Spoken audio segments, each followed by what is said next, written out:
আসসালামু আলাইকুম, সবাইকে স্বাগত জানাচ্ছি আমাদের আজকের এই ক্লাসটাতে। আজকের ক্লাসে আমরা বাংলা দ্বিতীয় পত্রের অনেক গুরুত্বপূর্ণ একটা টপিক পড়বো এবং টপিকটা হচ্ছে সমাস। তো আমরা আগে অন্যান্য ব্যাচেও এই ক্লাসটা নিয়েছি, অর্থাৎ আমি নিজেই নিয়েছি সমাস ক্লাসটা। তো তখন সেখান থেকে কিছু ফিডব্যাক এন্ড কিছু ওভারভিউ আমি পেয়েছি যে কিভাবে পড়ালে তোমাদের জন্য সবচেয়ে সুবিধা হয়, এবং মোস্টলি সেই সকল ফিডব্যাক যেহেতু তোমাদের ব্যাচ থেকে এসেছে, অর্থাৎ ব্যাচ 22 থেকে এসেছে, তাই আমি মোটামুটি জানি যে তোমাদের বর্তমান অবস্থাটা কিরকম এবং তোমাদের কিভাবে পড়লে আসলে বেশি ভালো হয়। তো সমাসের ব্যাপারে সবচেয়ে কমন প্রশ্ন হচ্ছে ভাইয়া এখান থেকে কিভাবে প্রশ্ন আসবে, আর দ্বিতীয় ব্যাপার হচ্ছে যে ভাইয়া এই জায়গাটা বুঝি না, ওই জায়গাটা বুঝি না। তার মানে হচ্ছে কিভাবে প্রশ্ন আসবে এটার চেয়েও কিন্তু গুরুত্বপূর্ণ হচ্ছে যে আমরা সমাসের বেসিক জিনিসগুলো বুঝি কিনা। আমরা যদি সমাজের বেসিক জিনিসগুলো বুঝি, অর্থাৎ আমি যদি রুলস গুলো জানি, আমি যদি রেগুলেশন গুলো জানি, আমি যে কোনো সমাজ সংক্রান্ত প্রশ্নে কিন্তু সলভ করতে পারবো। এই কারণে আমি আমার ক্লাসে যে জিনিসটার প্রতি বেশি গুরুত্ব দেই সেটা হচ্ছে সমাজের বেসিক গুলো শেখানোর প্রতি। ঠিক আছে, আচ্ছা। সো আমি একটু দেখি যে কারা কারা আমাদের ক্লাসটাতে অলরেডি জয়েন করে ফেলেছো। অনেক বন্ধুরাই ইতোমধ্যে জয়েন করেছো, কমেন্ট করছো। সবাইকে স্বাগত জানাচ্ছি। আলো সালাম দিয়েছে, ওয়ালাইকুম আসসালাম। পুলকদার বলছে আদাব। আদাব পুলক। ঠিক আছে, আমরা তাহলে আজকে সমাস পড়া শুরু করে দেই। প্রথম যে জিনিসটা আমাদের জানতে হবে সেটা হচ্ছে সমাস কি। সমাস শব্দের অর্থ সংক্ষেপ, মিলন অথবা একাধিক পদের একপদীকরণ। আগেও বাংলা প্রথম পত্রের ক্লাস যখন যখন তোমাদের নিয়েছি সবসময় আমি একটা কথা বারবার জোর দিয়ে বলেছি, যখনই বোর্ড বইতে বা এই আমরা যে টেক্সট বইগুলো পড়ি সেই বইগুলোতে কোনো একটা জায়গায় একসাথে একাধিক বিশেষ্য অথবা বিশেষণ থাকবে, তার মানে দেখো সমাসের মানে সংক্ষেপও হতে পারে, মিলনও হতে পারে, একাধিক পদের একপদীকরণও হতে পারে। এইরকম যখনই কোনো সিচুয়েশন দেখবা সবসময় রাখবা এগুলা অবজেক্টিভের জন্য খুবই গুরুত্বপূর্ণ। কারণ হচ্ছে দেখা যায় এইখান থেকে হয়তো বা প্রশ্ন দিল যে সমাস শব্দের মানে কি। ক সংক্ষেপ, খ মিলন, গ একাধিক পদের একপদীকরণ, আর ঘ সবগুলোই। ঠিক আছে, তখন কিন্তু আমাকে সবগুলো অর্থই জানতে হবে। ওকে, তারপরে দেখি অর্থ সম্বন্ধ আছে এমন একাধিক পদের একসঙ্গে যুক্ত হয়ে একটি বড় শব্দ গঠনের প্রক্রিয়াকে সমাস বলে। আচ্ছা, এই ব্যাপারটা কিরকম সেটা হচ্ছে অর্থ সম্বন্ধ আছে, তার মানে দেখো দুইটা শব্দ বা দুইটা পদ একত্রীকরণ হয়ে আরেকটা নতুন পদ তৈরি করবে। এই পর্যন্ত তো আমরা বুঝতাম, কিন্তু তার মানে এই না যে র্যান্ডম দুই চারটা পদ বা হচ্ছে র্যান্ডম দুই চারটা শব্দ একসাথে মিলিত হয়ে কিছু একটা নতুন গঠন করবে। এইটার মধ্যে একটা কন্ডিশন আছে, সেটা হচ্ছে অর্থ সম্বন্ধ আছে এমন একাধিক শব্দ। অর্থাৎ যে শব্দগুলো এক পদে একত্রীকরণ হবে সেগুলোর মধ্যে কিন্তু একটা অর্থ সম্বন্ধ থাকতে হবে, মানে হচ্ছে অর্থের একটা মিল থাকতে হবে। ঠিক আছে, যেমন আমরা যদি দেখি দেশের সেবা, দেখো এখানে কিন্তু একটা অর্থের, এখানে কিন্তু একটা অর্থের মিল আছে। অনেক বন্ধুরা আমাদের সাথে জয়েন করেছে, প্রায় 172 জন, সবাইকে স্বাগত জানাচ্ছি। দেখি আজকের ক্লাসটাতে আমরা টোটাল কতজন ক্লাস করতে পারি। দেখো দেশের সেবা, এটা কি, এখানে কিন্তু দেশ আর সেবার মধ্যে একটা অর্থের প্রাসঙ্গিকতা আছে বা একটা রিলেভেন্স ফ্যাক্টর আছে, কিংবা একদম বইয়ের ভাষায় যদি বলি অর্থের সম্বন্ধ আছে। ঠিক আছে, গট ইট। দেশের সেবা কি হলো, দেশ সেবা। এরপরে বই ও পুস্তক, এটা কি, বই ও পুস্তকের যেটা সমাসবদ্ধ পদ সেটা হচ্ছে বই পুস্তক। কারণ বই আর পুস্তক এই দুইটা শব্দের মধ্যে অর্থগত মিল আছে। নেই পরোয়া যার, বেপরোয়া, এখানে আমরা দেখতে পাচ্ছি নেই, পরোয়া এবং যার, এই তিনটা যখন একসাথে হচ্ছে তখন কিন্তু এটা একটা অর্থ ক্রিয়েট করছে, কারণ এই শব্দগুলোর মধ্যে আলাদা আলাদা করে একটা অর্থের সম্পর্ক আছে। আচ্ছা, তারপরে দেখি। ও গ্রেট, আমাদের ক্লাসে অলরেডি 200 জন বন্ধু জয়েন করেছে, সবাইকে অনেক অনেক স্বাগত। হয়তোবা অনেকে আজকে প্রথমবারের মতো আমার ক্লাস করছো। সো বলে নেই আজকে আমরা সমাসের বেসিক গুলো পড়বো, তারপর আস্তে আস্তে সমাসের আরো কঠিন কঠিন জিনিসগুলো সলভ করার চেষ্টা করব, এবং পুরো সবগুলো ক্লাস শেষে তোমরা দেখবা যে সমাসটা খুবই সহজ একটা জিনিস। আসলে সমাস তোমাদের one of the favourite topics হয়ে যেতে পারে তখন। আচ্ছা, এখন একটু সমাসের উদ্দেশ্য বা এই যে ব্যাপারগুলো ফিচারগুলো একটু বোঝার চেষ্টা করি। দেখো বাক্যে শব্দের ব্যবহার সংক্ষেপ করার উদ্দেশ্যে সমাসের সৃষ্টি। তার মানে সমাস কেন সৃষ্টি হয়েছে, কারণ হচ্ছে অনেকগুলো শব্দ একটা বাক্যের মধ্যে, মনে করো হচ্ছে আমি রাজবাড়িতে গিয়ে, ঠিক আছে, সিংহাসন দেখলাম, এইটা যদি সমাস, imagine a scenario, imagine a world where সমাস ডাজন্ট এক্সিস্ট, সেখানে আমাকে এটা বলতে হতো যে আমি রাজার বাড়িতে গিয়ে সিংহ চিহ্নিত আসন দেখলাম। ঠিক আছে, তার মানে আমি এখানে রাজার বাড়ি, রাজবাড়ি এইটাকে সমাসবদ্ধ করতে পারি নাই যেহেতু সমাস নাই। আবার আমি সিংহ চিহ্নিত আসন এই তিনটা শব্দকেও একসাথে করে সিংহাসন বলতে পারি নাই যেহেতু ওই যে আমাদের ইমাজিনারি ওয়ার্ল্ড সেখানে যেহেতু সমাস এক্সিস্ট করে না। তার মানে সমাস যদি না থাকতো তাহলে কিন্তু আমাদের বাক্যগুলো অনেক বড় হয়ে যেত। এখন দেখা যায় যে দুইটা তিনটা শব্দকে আমরা সংক্ষেপে একটা শব্দ বানিয়ে ফেলি, তখন যদি এটা করতে না পারতাম কি হতো, আমাদের শব্দের সংখ্যা বাড়তো, অর্থাৎ আমাদের বাক্যের যে লেংথ সেটাও বেড়ে যেত। আচ্ছা, তারপরে দেখি সমাস দ্বারা দুই বা ততোধিক শব্দের সমন্বয়ে নতুন অর্থবোধক পদ সৃষ্টি হয়। এটা তো আমরা ইতোমধ্যেই দেখেছি, তাই না, যে দুইটা তিনটা আলাদা আলাদা শব্দ মিলে একটা নতুন শব্দ সৃষ্টি হয় যেটার কিনা নিজেরও আবার অর্থ থাকে। এটা শব্দ তৈরি ও প্রয়োগের একটা বিশেষ রীতি। ঠিক আছে, আচ্ছা, এরপরের ব্যাপারটা খুবই গুরুত্বপূর্ণ আমাদের অ্যাডমিশন টেস্টের অবজেক্টিভের জন্য, সেটা হচ্ছে সমাসের রীতি সংস্কৃত থেকে বাংলা এসেছে। সমাসের রীতি সংস্কৃত থেকে বাংলা এসেছে, তবে খাঁটি বাংলা সমাসের দৃষ্টান্ত প্রচুর পাওয়া যায় যেগুলোতে আবার সংস্কৃত ভাষার যে নিয়ম সেটা খাটে না। তার মানে হচ্ছে সমাসের মূলত যে রীতিটা সেটা আমরা ইম্পোর্ট করেছি সংস্কৃত ভাষা থেকে, তবে তার মানে এই না যে খাঁটি বাংলা আলাদা কোনো সমাস নাই। খাঁটি বাংলার ভাষারও কিন্তু সমাস আছে যেগুলোতে আবার সরাসরি সংস্কৃত ভাষার সমাসের যে নিয়ম সেটা খাটে না। আচ্ছা, তারপরে দেখি এখন আমরা জানবো সমাসের বৈশিষ্ট্য। ঠিক আছে, সমাসের প্রথম বৈশিষ্ট্যটা খুবই সহজ এবং আমরা সবাই সেটা বুঝি, সেটা হচ্ছে পাশাপাশি দুই বা তার অধিক শব্দ থাকতে হবে। পাশাপাশি দুই বা তার অধিক শব্দ থাকতে হবে। Clear, as simple as that. এখানে আসলে বোঝানোর কিছু নাই। আমরা এতক্ষণ দেখছিলাম আমাদের যে উদাহরণগুলো, সিংহ চিহ্নিত আসন, এখানে পাশাপাশি সিংহ চিহ্নিত আসন তিনটা শব্দ আছে, তিনটা শব্দ মিলে একটা শব্দ হয়ে গেল। আচ্ছা, তারপর এবং এসব শব্দের মধ্যে অর্থ সঙ্গতি থাকতে হবে। তার মানে হচ্ছে সিংহ চিহ্নিত আসন তিনটা শব্দের মধ্যে কিন্তু একটা অর্থের প্রাসঙ্গিকতা আছে বা অর্থের একটা মিল আছে, এটাও কিন্তু খুব গুরুত্বপূর্ণ। তারপর এবং এসব শব্দের মধ্যে বড় শব্দ তৈরির যোগ্যতা থাকতে হবে।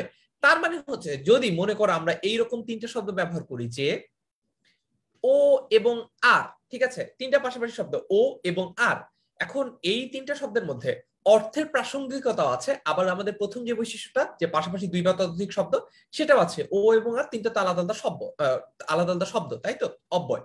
আচ্ছা, কিন্তু সমস্যা হচ্ছে যে এরা আলাদা করে সমাস গঠন করতে পারবে না, কারণ এদের মধ্যে বড় শব্দ তৈরি করার কোনো যোগ্যতা নাই।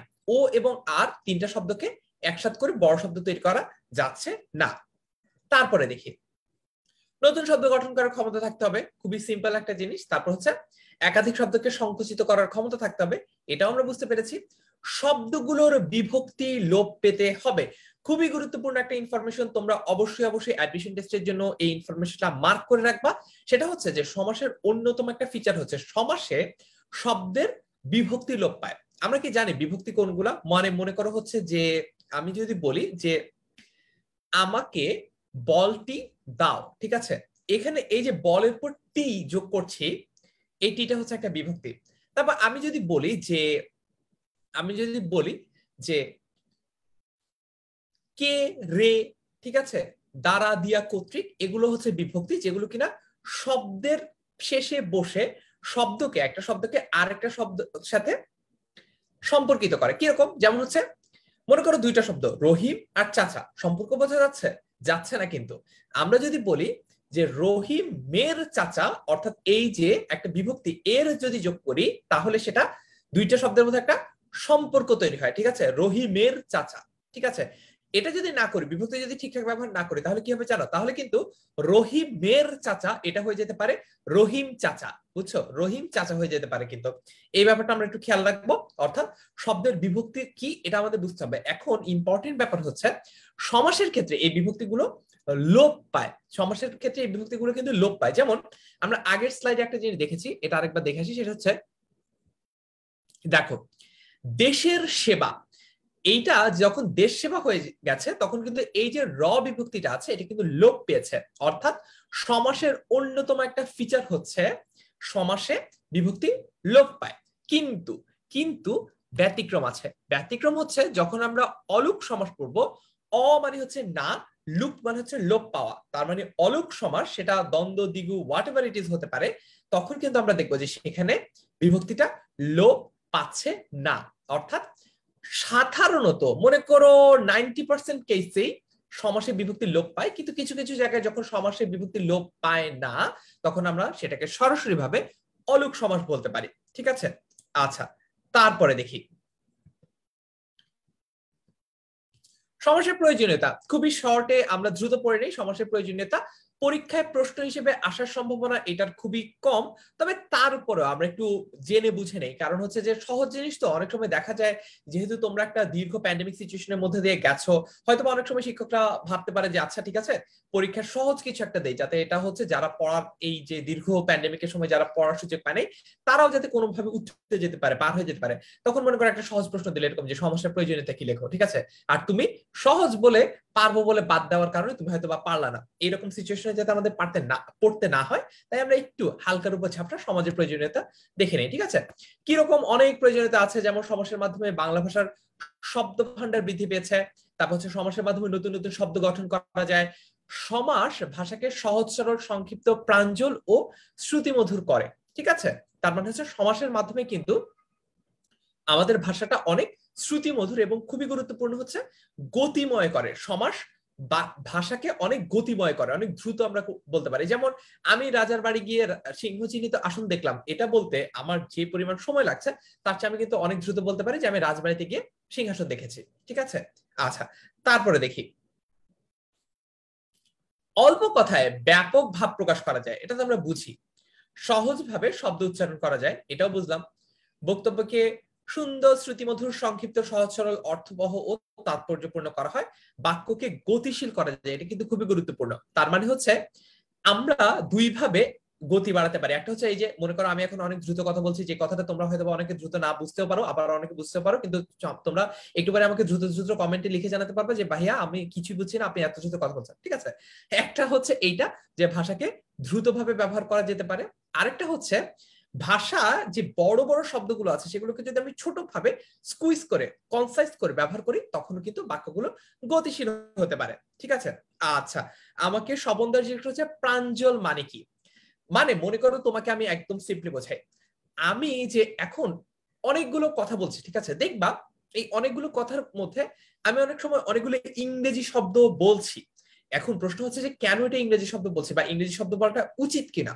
এই ঔচিত্যের প্রশ্নটা অনেক সাবজেক্টিভ বা আপেক্ষিক। এখন দেখো সাবজেক্টিভ বলতে আমরা বুঝি যাচ্ছা জিনিসটা হচ্ছে এরকম যে ম্যাটার করতে পারে, এটাও হতে পারে ওটাও হতে পারে। ঠিক আছে, কিন্তু আমি যদি তোমাদেরকে বলি যে এই ব্যাপারটা অনেক আপেক্ষিক, এটাও হয়তো বা তোমরা বুঝবা, কিন্তু আপেক্ষিকেরই আরেকটা যদি সমার্থক শব্দ তোমাদেরকে বলি যে আজকের ক্লাসটা অনেক বেশি বৈষয়িক হবে, তাহলে তোমরা অনেকেই হয়তো বুঝতে পারবে না যে আমি কি বোঝাতে চাচ্ছি।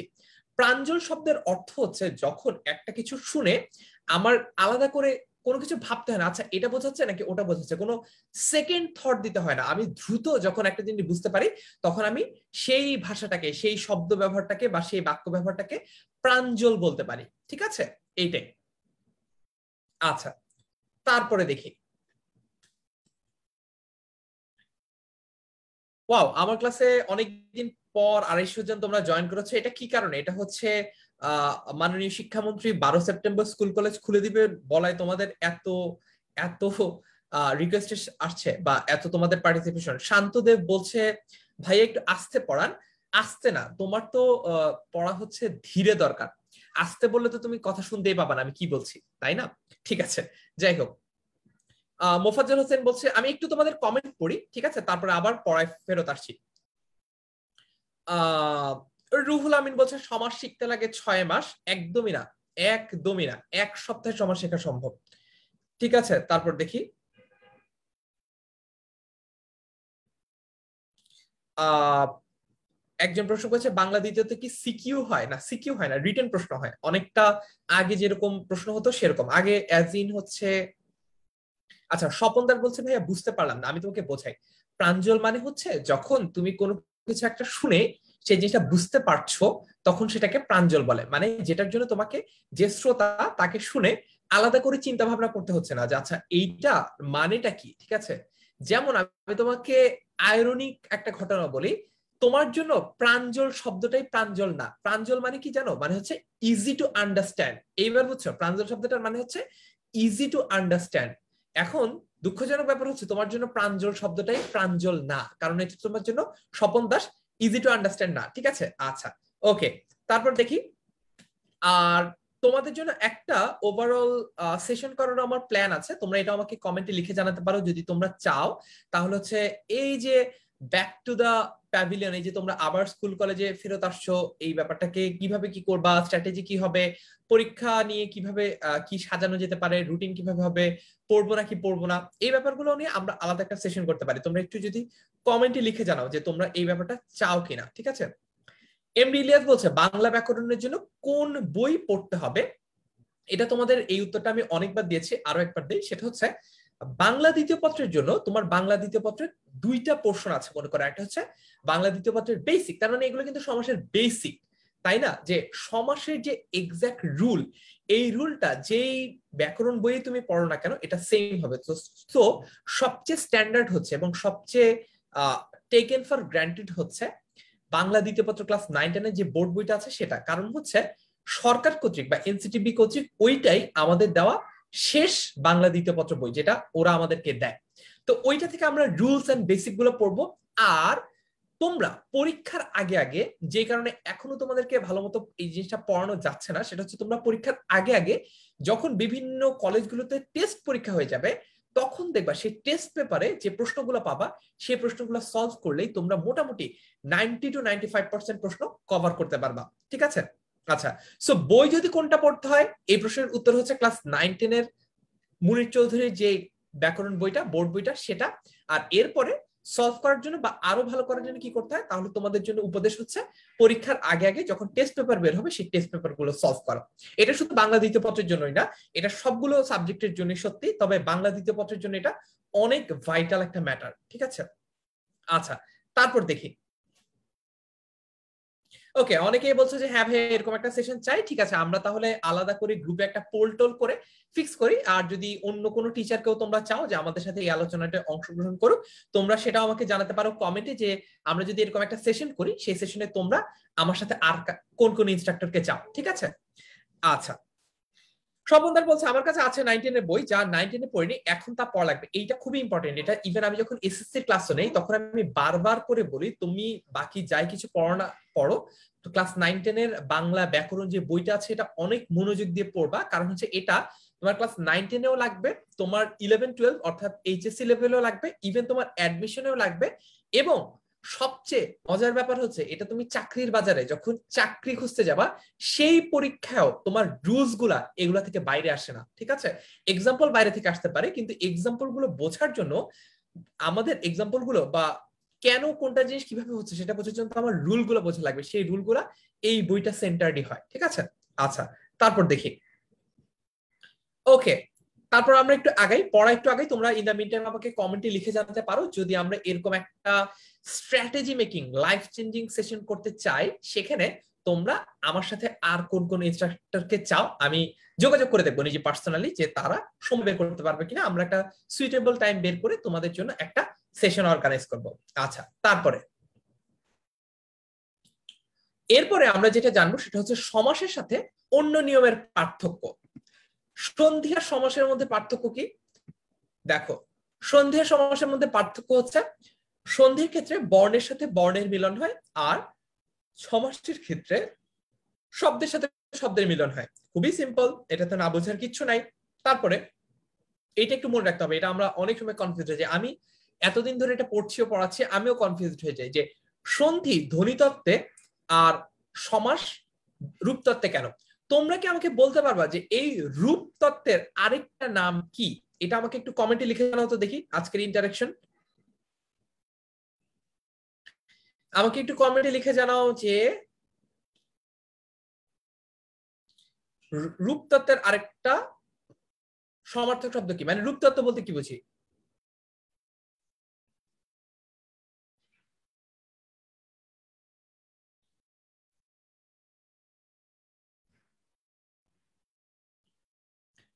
রূপতত্ত্বের আরেকটা মিনিং কি দেখি, কারা কারা পারছো?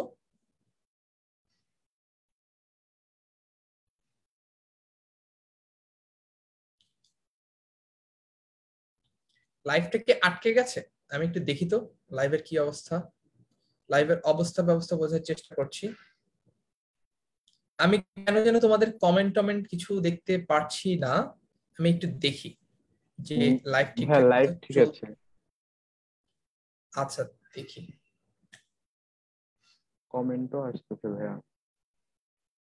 আচ্ছা ঠিক আছে, আমরা তাহলে পড়ানোটা কন্টিনিউ করি, কোনো সমস্যা নেই।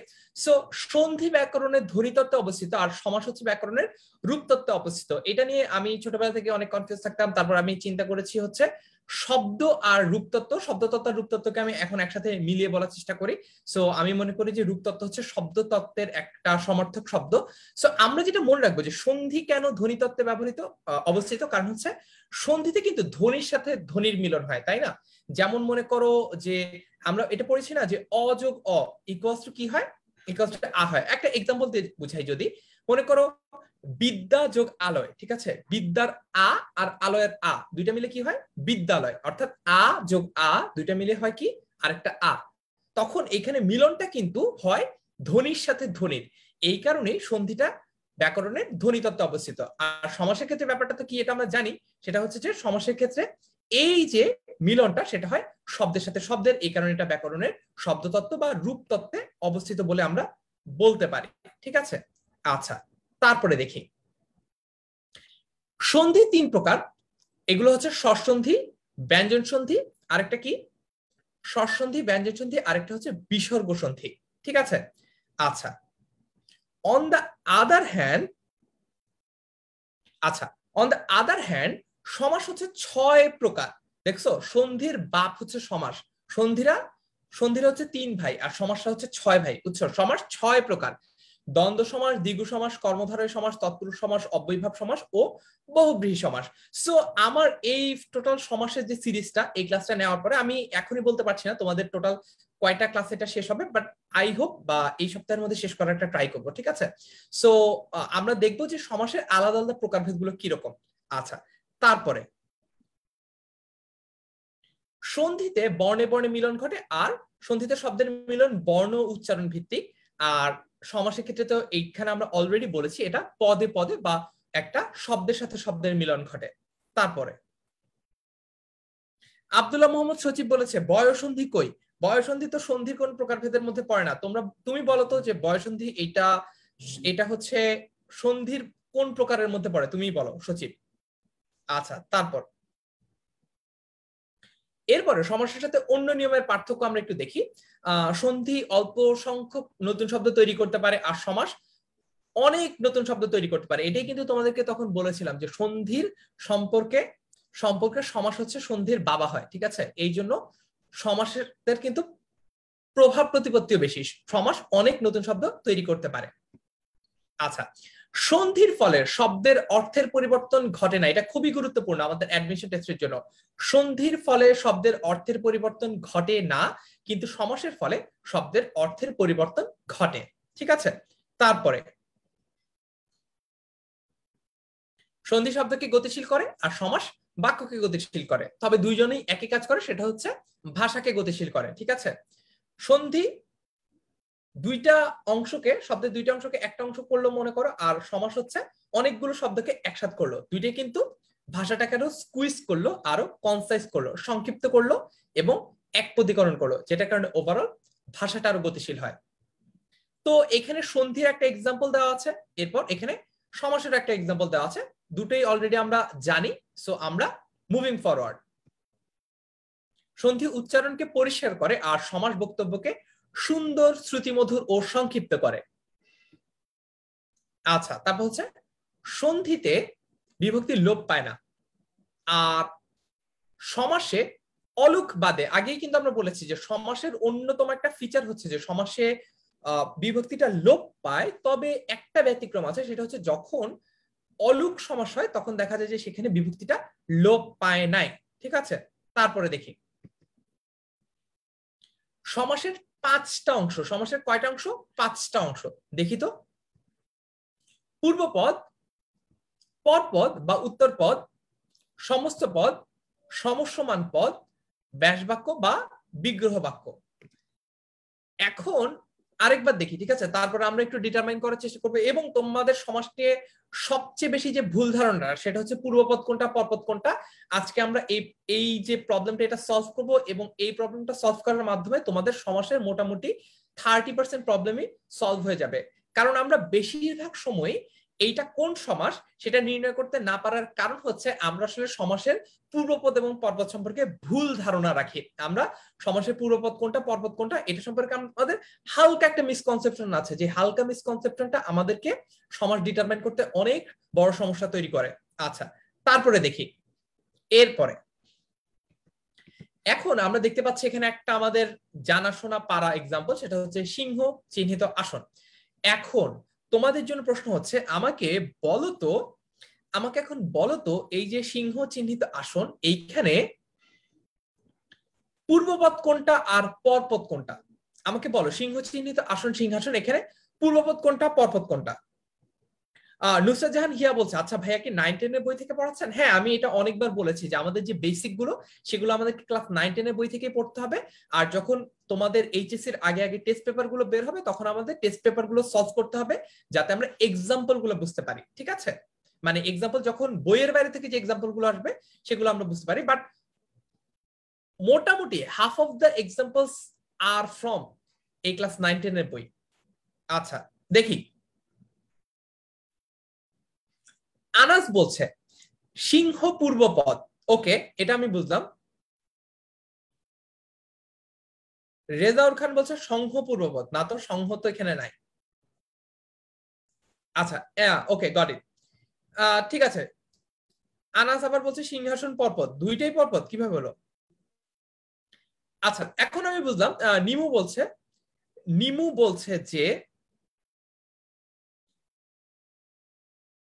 বলছে যে সিংহ পূর্বপদ আর হচ্ছে আসন পরপদ। ওকে, এতটুকু পর্যন্ত সবাই পারে কারণ এটা সহজ একটা এক্সাম্পল। এখানে যদি চিহ্নিত আসন সিংহ হতো, এরপর যদি এটা সিংহাসন হতো, তখন তোমরা একটা ঘাপলা লাগাতা। এখন আমাকে তোমরা বলো, এই যে তোমরা পূর্বপদ আর পরপদটা ডিটারমাইন করেছো, তোমরা এই যে পূর্বপদ আর পরপদটা ডিটারমাইন করেছো, এইখানে তোমরা যে এখানে পূর্বপদ আর পরপদ ডিটারমাইন করেছো, এইখানে আমাকে বলো যে তোমরা কোথা থেকে ডিটারমাইন করছো? তোমরা কি এই ব্যাস বাক্যটা থেকে ডিটারমাইন করেছো পূর্বপদ আর পরপদ কোনটা, নাকি তোমরা এই সমস্ত পদটা থেকে ডিটারমাইন করেছো? বলো।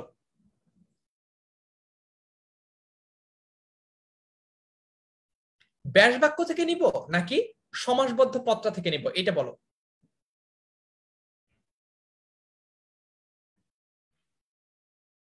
আচ্ছা দেখি, আমরা একটু এক্সাম্পলটা আগাই। এখানে অবভিয়াসলি সিংহটা হচ্ছে পূর্বপদ এবং আসনটা পরপদ। সিংহ চিহ্নিত আসন এখানে হচ্ছে ব্যাস বাক্য। এখন এখান থেকে উৎপন্ন যে পদটা সেটা হচ্ছে সিংহাসন বা সমস্ত পদ। আর ব্যাস বাক্যে অবস্থানরত প্রতিটা পদকে বলা হয় সমসমান পদ। ঠিক আছে, এই পর্যন্ত সব ঠিকঠাক আছে। আমি কোনো ঝামেলা এই পর্যন্ত দেখি না। ঝামেলার সূত্রপাত হচ্ছে সেই সকল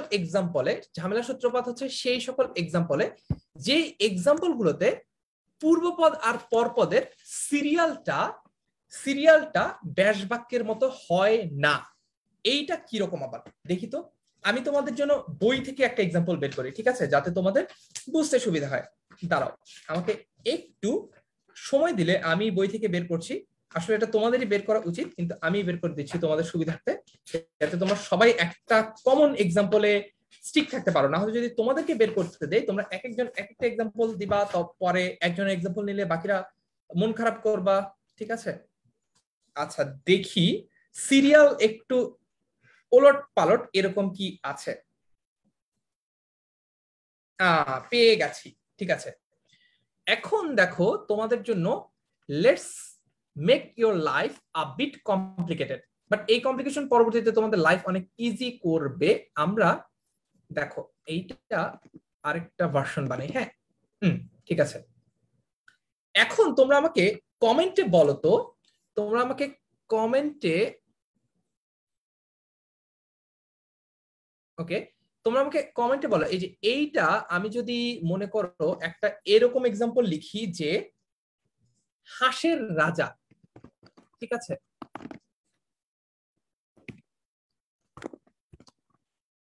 হাঁসের রাজা, বলো তো এটার সমাস কি হবে? একদম ইমপ্লিকেশন দেখাবো কিভাবে তোমরা যেভাবে ডিটারমিন করো সেটা সেভাবে পূর্বপদ আর পরপদ ডিটারমিন করা ভুল, এটা একটু বোঝাই, ঠিক আছে।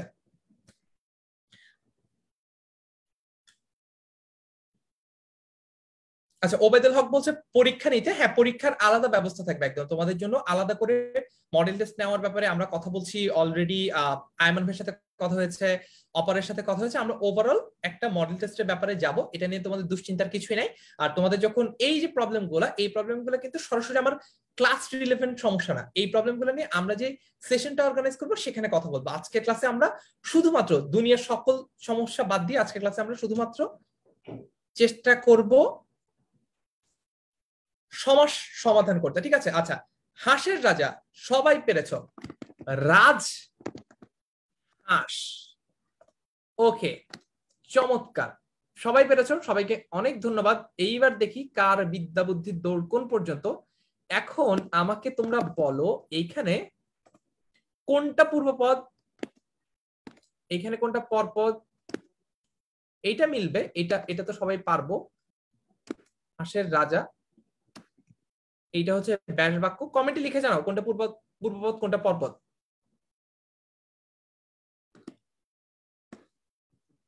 কমেন্টে ঝটপট লিখে জানাও দেখি।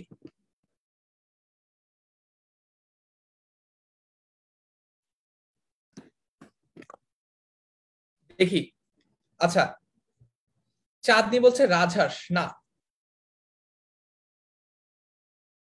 প্রশ্নটা আবার বলতে বলেছে একজন, প্রশ্নটা হচ্ছে যে আমাকে বলতে হবে এই যে রাজহাঁস বা হাঁসের রাজা ব্যাস বাক্যের ফলে আমরা যে রাজহাঁস এই সমস্ত পদটা পেয়েছি, এইখানে কোনটা পূর্বপদ আর কোনটা পরপদ এটা আমাকে বলতে হবে। আচ্ছা, আলো রহমান বলছে হাঁসের পূর্বপদ, রাজা পরপদ। এই তো গ্যাঞ্জাম লাগছে, এখন তো এক একজন এক একটা অ্যান্সার দিচ্ছ, কেউ বলছো হাঁস পূর্বপদ, কেউ বলছো রাজ পূর্বপদ।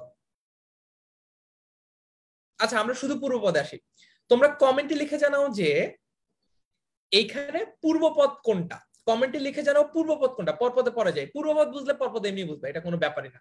মানে মনে করো এটা হচ্ছে সেন্টেন্সের সাবজেক্ট এন্ড প্রিডিকেটের মতো, সাবজেক্ট ডিটারমাইন করতে পারলে বাকি সবই প্রিডিকেট। সো যদি আমরা পূর্বপদ বাইর করতে পারি, বাকি যেটা আছে সেটা বাই ডিফল্ট পরপদ, এটা নিয়ে কোনো সমস্যা নাই।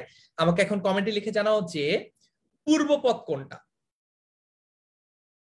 আচ্ছা, অনেকেই হচ্ছে রাজকে পূর্বপদ বলছে, অনেকে হাঁসকে পূর্বপদ বলছে।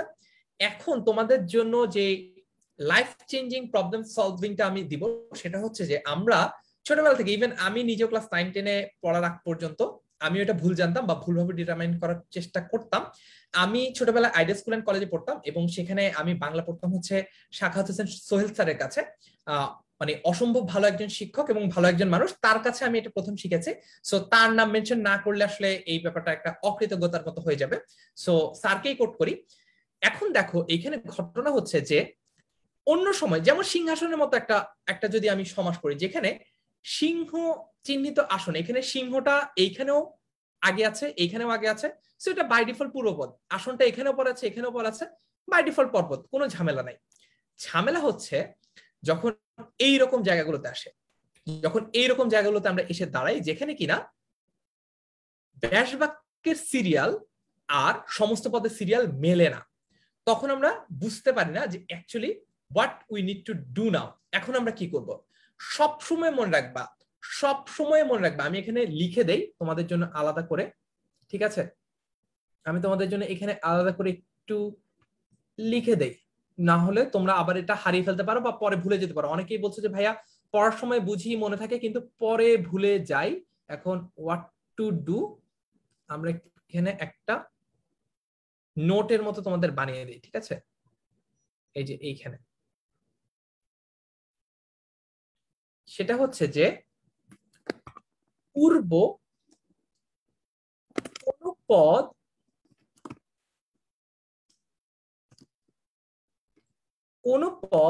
পূর্ব নাকি কি পশ্চিম, না নাকি পর, হ্যাঁ কোন পদ পূর্ব নাকি পর সেটা বুঝতে হবে বা ডিটারমাইন করতে হবে সমস্ত পদ থেকে, সমস্ত পদ থেকে কোনোভাবে ব্যাস বাক্য থেকে না। বুঝছি এটা, আমি আরেকটু এক্সপ্লেন করব, কোনো সমস্যাই নাই। কেন এটা নেসেসারি, ইম্পর্টেন্ট, ম্যান্ডেটরি এটা তোমাদেরকে এক্ষুনি বোঝাচ্ছি, কোনো সমস্যাই নাই। একটু কালার পাল্টাই। ওকে,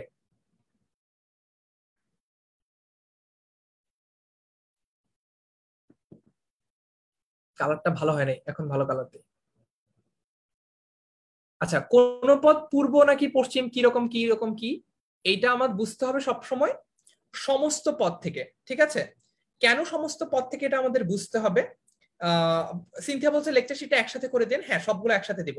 আচ্ছা, সো কারণ হচ্ছে আমরা যখন বহুব্রীহি সমাসের ক্ষেত্রে যাব, তোমরা দেখবা সব সময় সমাসের ক্ষেত্রে একটা জিনিস খুব কমন, সেটা হয় বলা হয় পূর্বপদের অর্থ প্রধান, অথবা পরপদের অর্থ প্রধান, অথবা দুই পদের অর্থ প্রধান, অথবা কোন পদের অর্থ প্রধান না। অর্থাৎ কোন পদের অর্থ প্রধান, এটা কিন্তু খুবই গুরুত্বপূর্ণ একটা ব্যাপার। এখন দেখো, যদি আমরা বহুব্রীহি সমাসের ক্ষেত্রে যাই, আমরা দেখব যে সমস্ত পদ যেটা রয়েছে, অর্থাৎ সমাসবদ্ধ যে শব্দটা রয়েছে, সেইখানে এমন কিছু জিনিস আছে যেটা আসলে ব্যাস বাক্যে নাই। তখন আমি কি বলবো কোনটা এখানে পূর্বপদ কোনটা পরপদ? কারণ হচ্ছে আমাকে কিন্তু বলা হচ্ছে যে সমাসবদ্ধ পদে কোন পদটার অর্থ প্রাধান্য পাচ্ছে, সেটার বেসিসে আমি ডিটারমাইন করবো এটা কি দ্বন্দ্ব, কর্মধারয়, নাকি এটা কোন সমাস। ঠিক আছে, বহুব্রীহি সমাসের ক্ষেত্রে আমি যদি পূর্বপদ এবং পরপদ পিক করি ব্যাস বাক্য থেকে, আমি যদি পূর্বপদ এবং পরপদ ব্যাস পিক করি ব্যাস বাক্য থেকে, যেগুলোর অর্থ প্রাধান্যই পায় না, এমনকি শুধু প্রাধান্য পাও না, প্রাধান্য না পাওয়া তো বহুব্রীহি সমাসের ফিচার, যদি এটা উল্লেখই না থাকে তাহলে হোয়াট টু ডু, তাহলে কিন্তু আমি আমার সমাসটাই ডিটারমাইন করতে পারবো না। এই কারণে সবসময় মনে রাখবা পূর্বপদ নাকি পরপদ সেটা ডিটারমাইন করবা এই যে সমস্ত পদটা রয়েছে এই সমস্ত পদটা দেখে। অর্থাৎ এইখানে সমস্ত পদে যে রাজটা আছে, আরেকটা জিনিস এখানে বলে নেই, এখানে যেটা আছে আগে সেটাই পূর্বপদ হবে, তবে এইখানে কিন্তু পূর্বপদ রাজ হবে না, এখানে কিন্তু পূর্বপদ রাজ হবে না, এখানে পূর্বপদ হবে রাজা। তার মানে এইখানে যেটা আগে আছে, যে অংশটা আগে আছে, সেই অংশটার সম্পূর্ণ রূপ আমরা পাচ্ছি হচ্ছে ব্যাস বাক্যে, এবং এইখানের সম্পূর্ণ রূপটা গিয়ে যেটা সেটাই হবে পূর্বপদ। তার মানে হচ্ছে এইখানে কিন্তু পরপদ হচ্ছে কোনটা, এখানে কিন্তু পরপদ হচ্ছে হাঁসের। Got it? হাঁসের রাজ এখানে ব্যাস বাক্য, আর সমস্ত পদ হচ্ছে রাজহাঁস। এইটা যদি আমরা বুঝতে পারি, এই যে পূর্বপদ আর পরপদের যে কাহিনী, এইটা যদি আমরা বুঝতে পারি তাহলেই কিন্তু আমরা বাকি সব সমাসগুলো ডিটারমাইন করতে পারবো অনেক সহজে। ঠিক আছে, এখন আমাকে একটু কমেন্টে লিখে জানাও তো বুঝতে পেরেছো কিনা যে কোনটা পূর্বপদ এবং কোনটা পরপদ, এবং পূর্বপদ ও পরপদ কিভাবে আমরা ডিটারমাইন করব। সবার আগে সোহানা সিনথি ভিক্টরি সাইন দেখে বলছে যে বুঝেছি। আর বাকিরা কে কে বুঝতে পেরেছো একটু বলো, আর না বুঝলে বলো, আমি আবারও বোঝানোর চেষ্টা করব।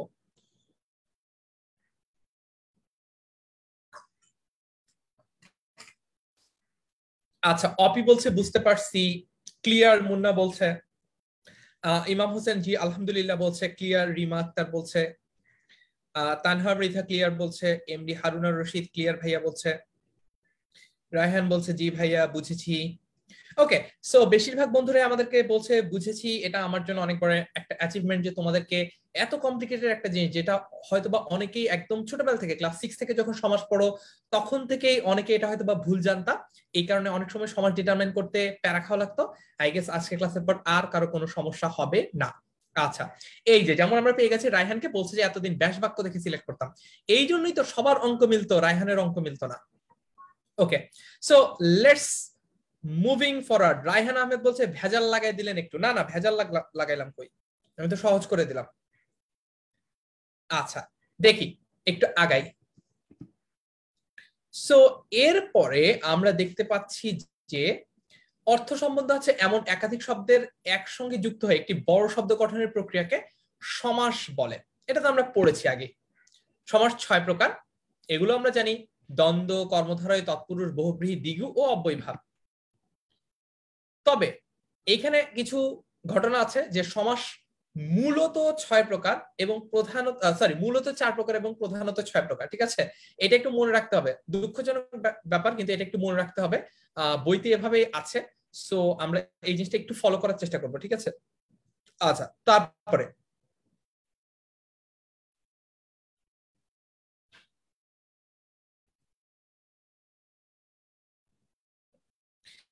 এটা একটা গুরুত্বপূর্ণ স্লাইড। এখানে আমরা বোঝার চেষ্টা করব যে সমাসে পূর্বপদ আর পরপদ এটা তো আমরা ডিটারমাইন করলাম প্রথমেই একদম। এটাই তোমাদেরকে বারবার আমি একটা জিনিস এই কারণেই বলছি যে আমি সমাসের বাকি সব এক্সাম্পল ইমপ্লিমেন্টেশন সবকিছুই বুঝতে পারবো, কোনটা কোন সমাস নির্ণয় করতে পারবো যখন কিনা আমি সমাজের বেসিক পড়বো বা বেসিকটা বুঝতে পারবো। এই কারণেই দেখা যাচ্ছে যে ক্লাসগুলো একটু লেংদি হলেও তোমাদের কাছে বেসিকটা ক্লিয়ার করা আমার অনেক জরুরি। এই কারণে পূর্বপদ আর পরপদটা আলাদা করে বোঝালাম। যেহেতু দেখেছো অনেকেই কিন্তু কমেন্ট করছে যে আজকে প্রথম জানলাম, ক্লাস 9 পর্যন্ত বা এতদিন পর্যন্ত ভুল জানতাম। সো এই জায়গায় আমরা এসে বোঝার চেষ্টা করব এবং পড়বো যে কোন সমাসে কোন পদের অর্থ প্রধান। প্রথমে আমরা দেখতে পাচ্ছি দ্বন্দ্ব সমাস। দ্বন্দ্ব সমাসে উভয় পদের অর্থ প্রধান। কিরকম দ্বন্দ্ব সমাসের একটা এক্সাম্পল যদি বলো তোমরা, দেখি তো দ্বন্দ্ব সমাসের এক্সাম্পল।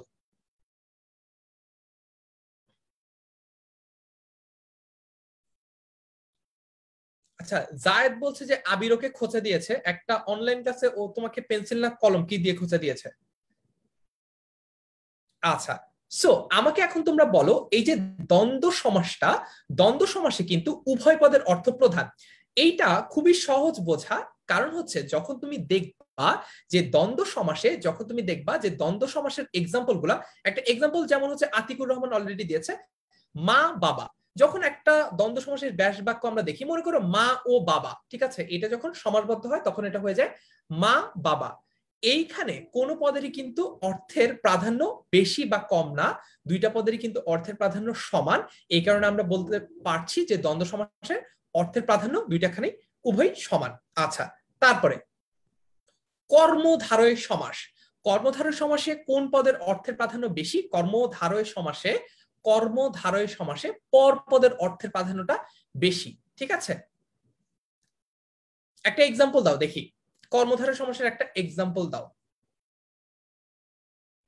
অনেকেই বলছো দা কুমড়া হাটবাজার ভাই বোন, সবগুলোই হচ্ছে দ্বন্দ্ব সমাস। দ্বন্দ্ব সমাস আমরা ইতোমধ্যেই দেখে ফেলেছি। এখন আমাকে বলো, এখন আমাকে বলো কর্মধারয় সমাসের একটা এক্সাম্পল। দোয়াত কলম, চাচা চাচি, বই পুস্তক সবগুলোই আমরা পড়ে ফেলেছি অলরেডি দ্বন্দ্ব সমাসের আন্ডারে।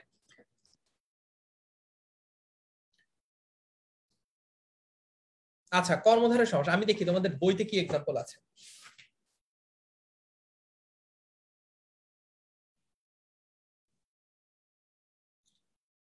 আচ্ছা, যেমন হচ্ছে আগে ধোয়া পরে মোছা।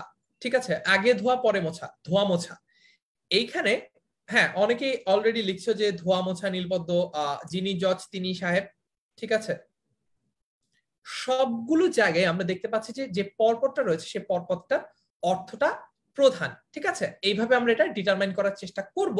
তবে অনেক সময় ব্যাপারটা একটু কঠিন হয়ে যায়। যেমন হচ্ছে মনে করো ফর এক্সাম্পল আমরা যদি বলি যে মহান যে রাজা, মহারাজা, মহান যে রাজা, মহারাজা।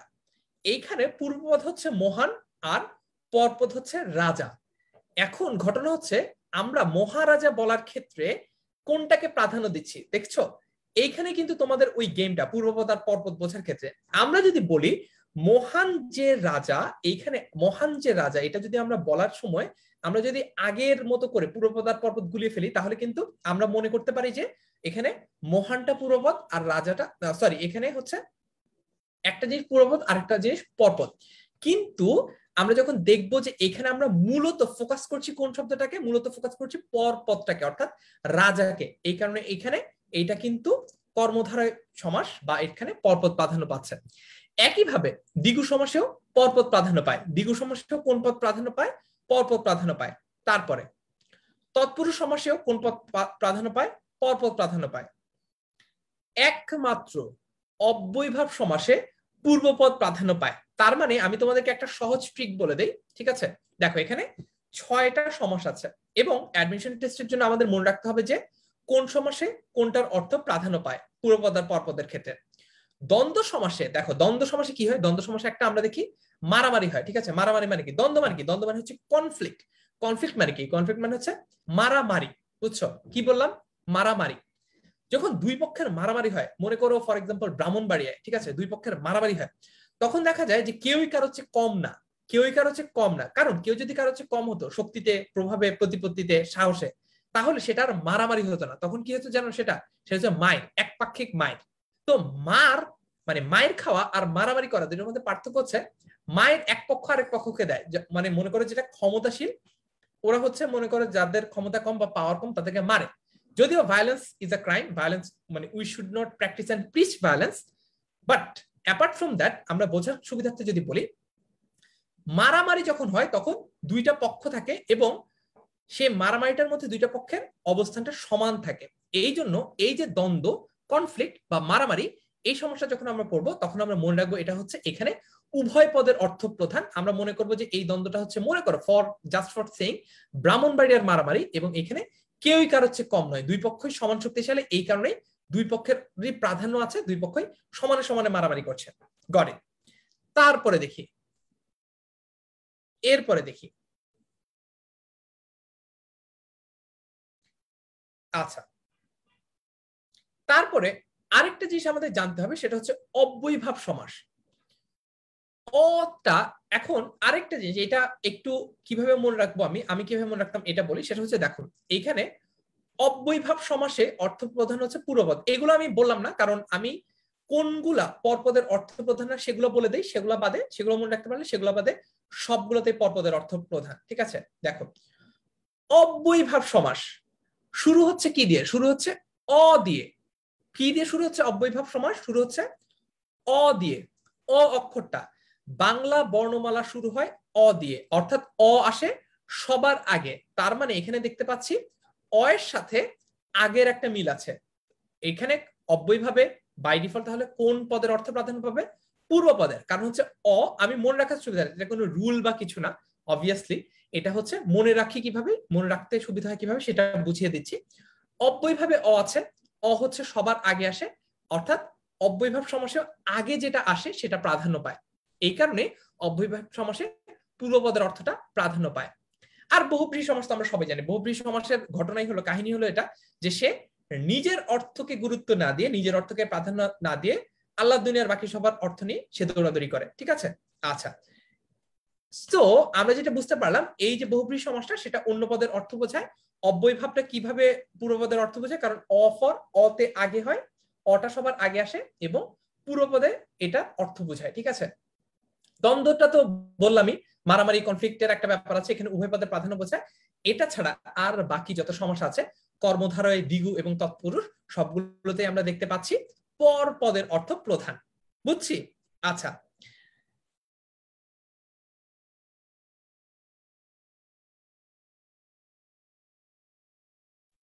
এরপরে দেখি, এখন আমরা একটু সমাসগুলোর ইন শর্ট একটু ডেফিনেশন গুলো দেখে নেই। হ্যাঁ, এখানে সবগুলোই আছে, ইনশর্ট বলি কারণ আজকে ক্লাসটা যেহেতু বেসিক ক্লাস, আজকে যেহেতু আমরা ওভাবে একদম ফুলি সমাসের মধ্যে ঢুকছি না, সমাসকে বাইরে থেকে বোঝার চেষ্টা করছি। সো আজকে আমরা একটু সমাসের এক্সাম্পল গুলো দেখি। এতক্ষণ পর্যন্ত কোনটার কোন অর্থ প্রধান এটা আমরা পড়েছি, সেটা পড়লেই এমনিতেই বোঝা যাবে। আচ্ছা দেখো, যে সমাসে প্রত্যেকটি সমসমান পদের অর্থের প্রাধান্য থাকে তাকে দ্বন্দ্ব সমাস বলে। যে সমাসে প্রত্যেকটি সমসমান পদের অর্থের প্রাধান্য থাকে, যেমন মা ও বাবা, এখানে মা আর বাবা এগুলো হচ্ছে সমসমান পদ এবং এগুলোর প্রত্যেকটারই অর্থের প্রাধান্য আছে, সে কারণে এখানে বলা হচ্ছে যে এইটা দ্বন্দ্ব সমাস। আচ্ছা, দ্বিগু সমাস কিরকম, দ্বিগু সমাসের একটা এক্সাম্পল দাও তো, না হলে আমি দেখি তোমাদের বইতে কি এক্সাম্পল আছে।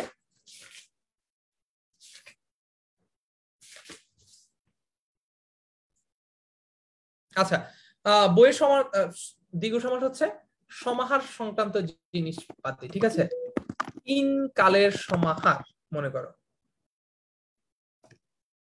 তিন কালের সমাহার, আমরা এটা হচ্ছে ত্রিকাল, দেখো, সো এইখানে যেই ব্যাপারটা বোঝা যাচ্ছে সেটা হচ্ছে যে দ্বিগু সমাসের ক্ষেত্রে একটা সংখ্যার ব্যাপার থাকবে এবং সেটার সাথে একটা সমাহার জাতীয় ব্যাপার থাকবে, ঠিক আছে? তার মানে তিনটা মিলেমিশে কিছু একটা, যেমন হচ্ছে ফর এক্সাম্পল, পরের এক্সাম্পলটাই আমি যদি বলি, চৌরাস্তার সমাহার। চৌরাস্তা একটা সংখ্যা আছে আর একটা সমাহার জাতীয় ব্যাপার আছে। আচ্ছা, এই তো বুঝতে পেরেছ। তারপরে এরপর হচ্ছে কর্মধারয় সমাস। কুইক কুইজ, বলতো কর্মধারয় সমাসে কোন পদের অর্থ প্রধান? একটু কমেন্টে লিখে জানাও তো, কর্মধারয় সমাসে কোন পদের অর্থ প্রধান?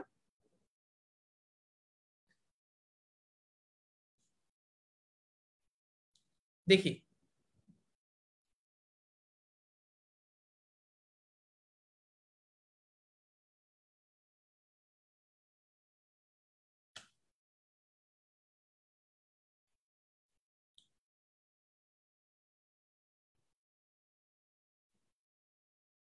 এক্স্যাক্টলি, অলরেডি আমাদেরকে নাজমুল নাহার বলছে পরপদ, শাহরিয়ার বলছে পরপদ পরপদ, ঠিক আছে। এই তো তোমরা বুঝে ফেলেছো যে কর্মধারয় সমাসে পরপদের অর্থটা প্রধান হয়। এখন এখানে দেখি কঠিন কঠিন কি যেন কথা বলেছে, এগুলো একটু সহজ করার চেষ্টা করি, প্রাঞ্জল করার চেষ্টা করি, ঠিক আছে? স্বপন মনে হয় জিজ্ঞেস করেছিল যে প্রাঞ্জল মানে কি। আসো, এই যে কঠিন শব্দ, কঠিন যে বাক্য ব্যবহার, এটাকে একটু সহজ করার চেষ্টা করি। যেখানে বিশেষণ বা বিশেষণ ভাবাপন্ন পদের সাথে বিশেষ্য বা বিশেষ্য ভাবাপন্ন পদের সমাস হয় এবং পরপদের অর্থই প্রধান রূপে প্রতীয়মান হয়, তাকে কর্মধারয় সমাস বলে। দেখো, বলা হচ্ছে যে বিশেষণ বা বিশেষণ ভাবাপন্ন পদ, তার মানে এই যে দেখো এইখানে নীল পদ্ম, এখানে পূর্বপদ হচ্ছে নীল আর পরপদ হচ্ছে পদ্ম, ঠিক আছে? পূর্বপদ হচ্ছে নীল আর পরপদ কোনটা? পদ্ম। পূর্বপদটা হচ্ছে বিশেষণ বা বিশেষণ ভাবাপন্ন পদ, বিশেষণ বা অ্যাজ ইফ বিশেষণ বা বিশেষণ বা বিশেষণের মতো, ঠিক আছে? বিশেষণ ভাবাপন্নটাকে একটু সহজ করে লিখে দেই যে বিশেষণের মতো।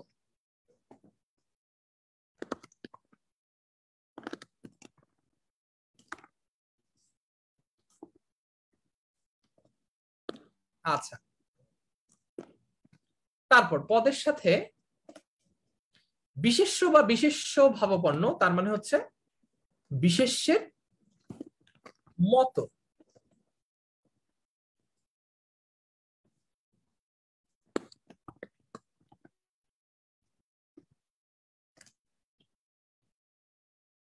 এবং বুঝছি তো এটা, দাঁড়াও তোমাদেরকে আরো সহজ করে দিই, কোনো সমস্যা নেই। বিশেষণ মানে কি এটাও লিখে দিই, অ্যাডজেক্টিভ। আর বিশেষ্য মানে কি? বিশেষ্য মানে হচ্ছে নাউন।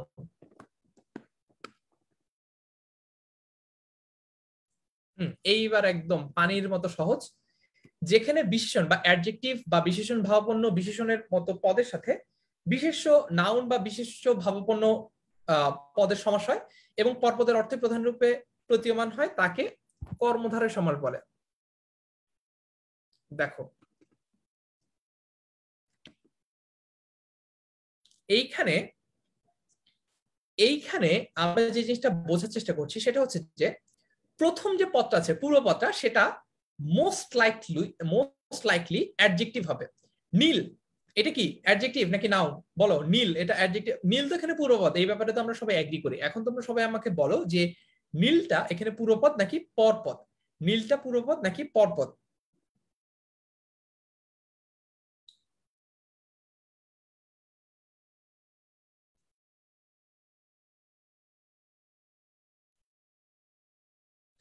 নীল কি পদ বলো? অ্যাডজেক্টিভ। হ্যাঁ, সবার আগে সিফাত সরকার বলছে অ্যাডজেক্টিভ। এক্স্যাক্টলি, দেখো এখানেও কিন্তু তাই বলা হচ্ছে, যেখানে বিশেষণ বা বিশেষণের মতো কোন পদের সাথে বিশেষ্য অর্থাৎ নাউন বা বিশেষ্যের মতো কোনো পদের সমাস হয়। এখন আমাকে বলো, এখানে যে পরপদটা হচ্ছে পদ্ম, এই পদ্মটা কি নাউন নাকি অ্যাডজেক্টিভ? এটা কি পদ্মটা কি? নীল তো অ্যাডজেক্টিভ, আমরা বুঝলাম। পদ্মটা কি বলতো, দেখি পারো কিনা। ঠিক আছে, পদ্মটা হচ্ছে নাউন। তার মানে নীল পদ্মটা হচ্ছে, নীল পদ্ম সমান আমরা বলতে পারি অ্যাডজেক্টিভ প্লাস নাও, ঠিক আছে, যেইখানে পদ্মটার অর্থ প্রধান। কেন? কারণ হচ্ছে এটা যে পদ্ম ফুল সেটা বেশি গুরুত্বপূর্ণ। এটা লাল, নীল নাকি সাদা নাকি কালো, ওটা পরবর্তী পরের কোশ্চেন। প্রথম প্রশ্ন হচ্ছে এটা কি ফুল? পদ্ম ফুল। পদ্ম, নীল পদ্ম, এখানে নীলের চেয়ে পদ্মটা বেশি গুরুত্বপূর্ণ। যেটা আমরা দেখতে পাচ্ছি যে পরপদের অর্থই প্রধান, পরপদের অর্থই এই কারণে এখানে প্রধান। Got it? বুঝতে পেরেছো? আচ্ছা, তারপরে দেখি। সবাই বুঝে ফেলেছো, অনেক অনেক শুভকামনা সবার জন্য, অনেক অনেক কংগ্রেচুলেশন, সবাই বুঝছো কোনটা অ্যাডজেক্টিভ কোনটা নাউন। আচ্ছা, তারপর দেখি। এর পরের ঘটনা হচ্ছে তৎপুরুষ নিয়ে, ঠিক আছে। পূর্বপদের বিভক্তির লোপে যে সমাস হয় এবং যে সমাসে পরপদের অর্থ প্রধানভাবে বোঝায় তাকে তৎপুরুষ সমাস বলে। যেমন মন দিয়ে গড়া, মন গড়া। মন দিয়ে গড়া কি? মন গড়া। পূর্বপদের বিভক্তির লোপে যে সমাস হয় এবং যে সমাসে পরপদের অর্থ প্রধানভাবে বোঝায় তাকে তৎপুরুষ সমাস বলে। এখন তোমরা আমাকে বলো, মন দিয়ে গড়া এখানে বিভক্তি কোনটা?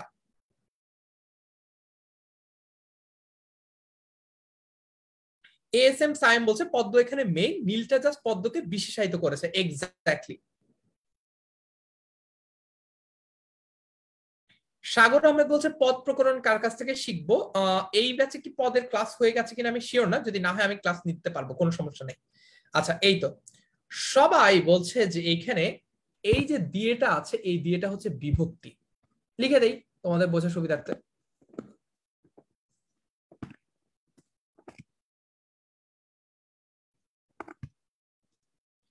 এইটা হচ্ছে দ্বারা, দিয়ে, কর্তৃক, এগুলো কিন্তু বিভক্তি, তাই না?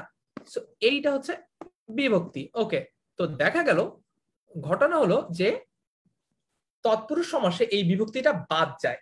মন দিয়ে গড়া, এখানে আমরা দেখতে পাচ্ছি দিয়েটা বাদ হয়ে গেল মন গড়া, এবং তারপর পরপদের অর্থটা এখানে প্রাধান্য পেয়েছে।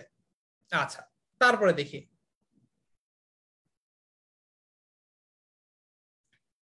যে সমাসে সমস্যমান পদগুলো কোনটির অর্থ না বুঝিয়ে অন্য কোনো পদকে বোঝায় তাকে বহুব্রীহি সমাস বলে। আমি একটু বহুব্রীহি সমাসের এক্সাম্পল দেখি তোমাদের বইতে কি দেওয়া আছে।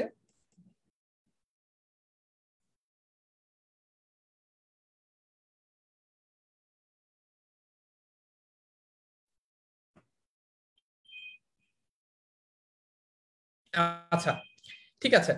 তো এটা তো আমরা বুঝলাম যে যে সমাসের সমস্যমান পদগুলোর কোনটির অর্থ না বুঝে অন্য কোনো পদকে বোঝায় তাকে বহুব্রীহি সমাস বলে।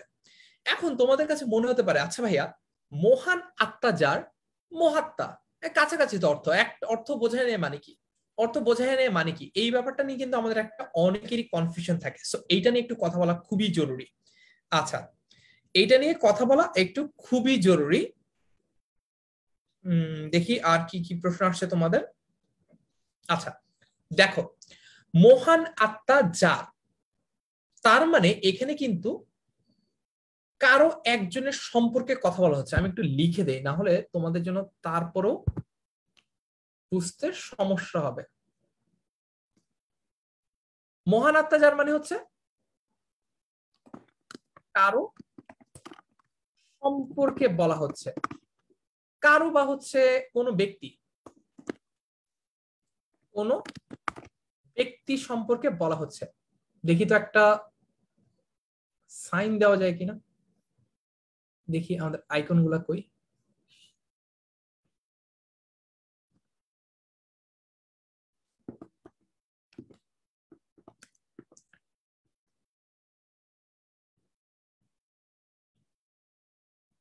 পেয়েছি একটা আইকন।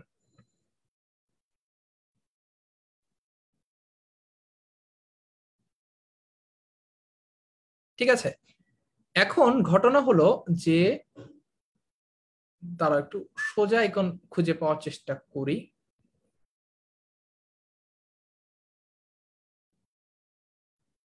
আচ্ছা, একটা পেয়েছি, এটাতেই।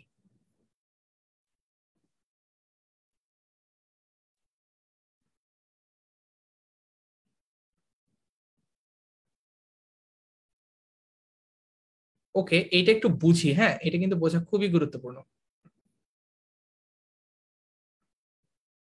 ঠিক আছে। আচ্ছা, এইখানে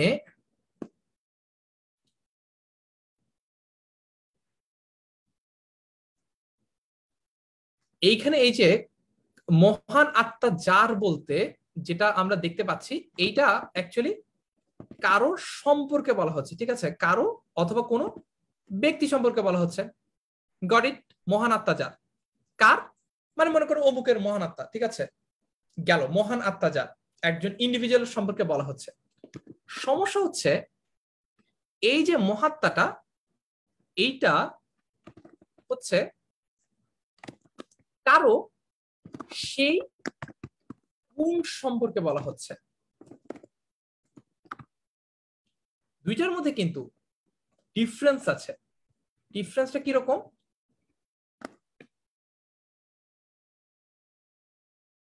এইখানে আমরা যদি দেখি, দেখো আমরা আবার ফুল স্ক্রিনে চলে যাই। হ্যাঁ, ঠিক আছে। এবার আমরা যেটা দেখতে পাচ্ছি সেটা হচ্ছে যে, দেখি তোমরা সবাই ঠিকঠাক মতো দেখতে পাচ্ছ কিনা সবকিছু। হুম, আচ্ছা। অনেকে বলছে ভাই বহুব্রীহি সমাসটা ভালো মতো বোঝান, এটা অনেক কঠিন। আমি বোঝাবো, আজকে তো জাস্ট সমাসের বাইরে থেকে পড়াচ্ছি, সমাসের প্রকারভেদ গুলোর হালকা ডিসক্রিপশন দিচ্ছি। যখন ওভারঅল সমাস পড়বো তখন তো অবভিয়াসলি এগুলো বলবোই। ঠিক আছে, দেখো, মহান আত্মা যা কোন একজন পার্টিকুলার ব্যক্তি সম্পর্কে বলা হচ্ছে। On the other hand, Mahatma বলতে তার সেই গুণটাকে বলা হচ্ছে যে তিনি একজন মহাত্মা। তিনি একজন মহাত্মা এটা বলতে কিন্তু তাকে বোঝানো হচ্ছে না, তার একটা পার্টিকুলার গুণের কথা বোঝানো হচ্ছে।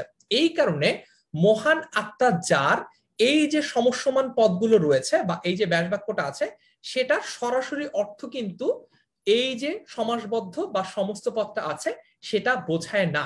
এই ব্যাপারে আমরা অনেক সময় কনফিউজ থাকি। আমরা মনে করি আরে কাছাকাছি যে মহান আত্মা যারা আর মহাত্মা, দুইটার মধ্যে হোয়াটস দ্য ডিফারেন্স? ডিফারেন্স হচ্ছে একটা দিয়ে একজন ব্যক্তি সম্পর্কে বোঝানো হচ্ছে, আরেকটা দিয়ে সেই ব্যক্তিরই হয়তো বা সেই গুণটা সম্পর্কে বোঝানো হচ্ছে।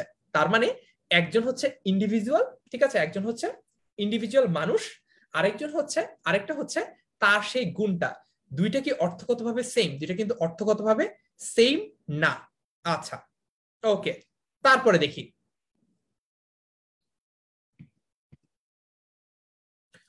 পূর্বপদে অব্যয়যোগে নিষ্পন্ন সমাসে যদি অব্যয়েরই অর্থের প্রাধান্য থাকে তবে তাকে অব্যয়ীভাব সমাস বলে। তার মানে হচ্ছে অব্যয়টাই সেখানে ভাব সব বেশি নাই, ঠিক আছে, যেহেতু পূর্বপদটা অব্যয় পদ। দেখি তো একটু, যেমন মরণ পর্যন্ত, মরণ পর্যন্ত আমরণ। আমরা আগেই জেনেছি যে অ দিয়ে, অটা হচ্ছে বর্ণমালার সবচেয়ে আগের অক্ষর। এইভাবে আমরা মনে রাখবো যে অ, অ এর সাথে আগের বা পূর্বের একটা খাতিরদারি আছে। এই কারণে অব্যয়ীভাব সমাসে যেহেতু অ আছে, এই অব্যয়ীভাব সমাসে যেহেতু অ আছে, এই কারণে পূর্বপদের সাথে এটার একটা ভালো সম্পর্ক আছে। এই কারণে অব্যয়ীভাব সমাসে আমরা দেখতে পাই যে পূর্বপদের অর্থ প্রধান। ঠিক আছে, আচ্ছা। এখন ঘটনা হলো মরণ পর্যন্ত আমরণ। মরণ পর্যন্ত আমরণ, এইটা কিন্তু এইখানে কিন্তু এই যে আটা আছে, এইখানে এই যে আটা আছে, এটা কিন্তু পূর্বপদ। এবং এই যে মরণটা, এই যে মরণটা, এই মরণটা কিন্তু এখানে পরপদ। এখন কথা হচ্ছে, আমি যদি এইখানে আটা বাদ দিয়ে দিই, শুধু মরণ হয়, তাহলে কিন্তু এটার অর্থটা স্পেসিফিক্যালি বোঝা যায় না। যখন এখানে আ, এই অব্যয়টা ব্যবহৃত হচ্ছে, তখন কিন্তু এটার অর্থটা বোঝা যাচ্ছে যে মরণ পর্যন্ত, বা এইটা হচ্ছে মরণের আগে। এখন আ দিয়ে এই আ অব্যয়টা যদি আমি ব্যবহার না করতাম, তাহলে মরণটাকে আমি কিন্তু সিগনিফাই করতে পারতাম না, এটাকে কিন্তু আমি ভালো মতো পার্টিকুলারলি বোঝাতে পারতাম না। ঠিক আছে, আচ্ছা, তারপরে দেখি। আর যারা এখনো মানে অল্প অল্প করে ডেসক্রিপশন দিচ্ছি দেখে অনেকে হয়তোবা এখনো কিছুটা কনফিউজ, হয়তোবা এখনো একসাথে সবগুলো বুঝতে পারছো না, ভয়ের কোনো কারণ নেই। নেক্সট ক্লাসগুলোতে আমি প্রত্যেকটা ক্যাটাগরি ধরে ধরে আলাদা আলাদা করে পড়াবো। মানে আমি মনে করে পড়াবো যে আচ্ছা, দিস আর অব্যয়ীভাব সমাস, এইগুলো হচ্ছে অব্যয়ীভাব সমাস, ঠিক আছে, এগুলো হচ্ছে তৎপুরুষ সমাস, এভাবে আলাদা আলাদা করে পড়বো, ভয়ের কোনো কারণ নেই। আজকে একদম ফাউন্ডেশন ক্লাসে তোমাদেরকে আমি পুরো সমাজ সম্পর্কে একটা ওভারঅল জেনেরিক আইডিয়া দিচ্ছি। এইগুলো যদি আমরা জানি, পরবর্তীতে আমাদের পুরো ক্লাসগুলো যখন আমরা করবো বুঝতে সুবিধা হবে। আচ্ছা, তারপর সমাসের আরেকটা প্রকারভেদ আছে, যেটাকে আমরা মূল একটা প্রকার হিসেবে বললাম, তারপরও এটাও একটু জেনে নিই। সেটা হচ্ছে যে প্র, প্রতি, অনু এগুলো অব্যয়ের সাথে যখন বসে তখন সেগুলোকে প্রাদি সমাস বলে। যেমন প্র যে বচন, এখানে প্র আছে দেখে এটাকে আমরা বলি প্রাদি সমাস। আচ্ছা, তারপরে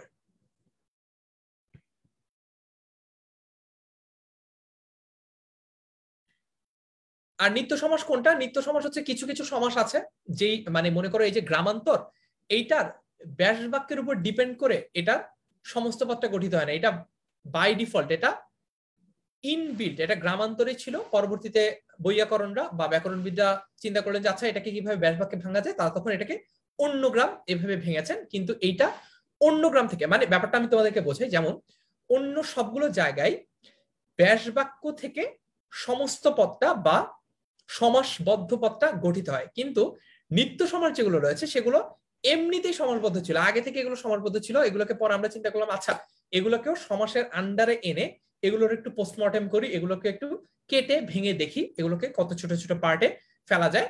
কিন্তু এখানে যেহেতু প্রসেসটা উল্টা, অন্য জায়গায় কি হয়, ব্যাস বাক্য থেকে অন্য জায়গায় সমাস হয়, এখানে সমাসবদ্ধ পদ থেকে যেহেতু ব্যাস বাক্য হচ্ছে, এই কারণে সরাসরি ভাবে এই ব্যাস বাক্যের উপর এই যে সমস্ত পদটা রয়েছে সেটা নির্ভরশীল না, সেটা নির্ভরশীল না। আচ্ছা, তারপরে যে দ্বন্দ্ব সমাসে কোনো সমসমান পদের বিভক্তির লোপ হয় না তাকে অলুক দ্বন্দ্ব বলে। তাকে কি বলে? তাকে বলে হচ্ছে অলুক দ্বন্দ্ব। আগেই পড়েছি, অতে হয় অ মানে হচ্ছে না, আর লুক মানে হচ্ছে লোপ পাওয়া। অলুক মানে হচ্ছে যেটাতে কিছু লোপ পায় না, যেটাতে কিছু লোপ পায় না। এই কারণে আমরা বুঝতে পারছি যে এইটা কি হবে, এটা হবে অলুক সমাস।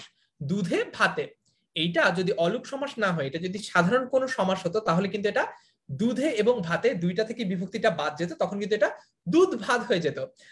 দুধে ভাতে এবং দুধ ভাত দুইটা শব্দের মধ্যে কিন্তু সিগনিফিকেন্ট অর্থের প্রাধান্য আছে। দুধে ভাতে একটা অবস্থার কথা বোঝায়, কিছুটা বিশেষণ ভাবাপন্ন বা অ্যাডজেক্টিভের মতন, আর দুধ ভাত এটা একটা নাউন, এটা দিয়ে বোঝানো হয় দুধ এবং ভাত এইটা, ঠিক আছে।